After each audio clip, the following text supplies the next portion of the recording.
একটা কথা কি জানো তো, জীবনে সবসময় পয়সা জমিয়ে কোনো লাভ নেই।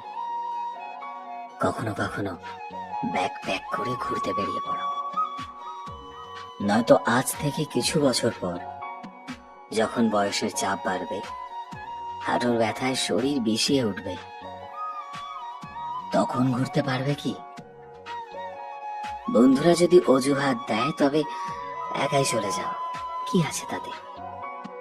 আর এই বয়সটা হচ্ছে সুন্দর সুন্দর মুহূর্ত বানানোর। সেটা না করে অতীতকে মনে করে একা একা কাঁদলে হবে? কি করছো কি? মুড অফ না করে বাইরে বেরিয়ে পড়ো, নিজের পছন্দের বই পড়ো। জীবনে বাঁচার জন্য কিছু বছরই রয়েছে। অজুহাত তো সবসময়ই থাকবে, কিন্তু জীবন থেকে হারিয়ে যাওয়ার সময়গুলো আর কোনোদিনও ফিরে আসবে না। এখন পুরোটাই তোমার ওপর, তুমি জানো যে কি করবে।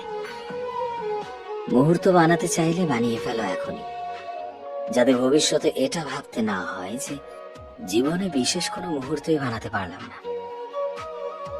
সময় কেটে যাচ্ছে প্রতিনিয়ত, অনেক কম সময় থাকে আমাদের জীবনে।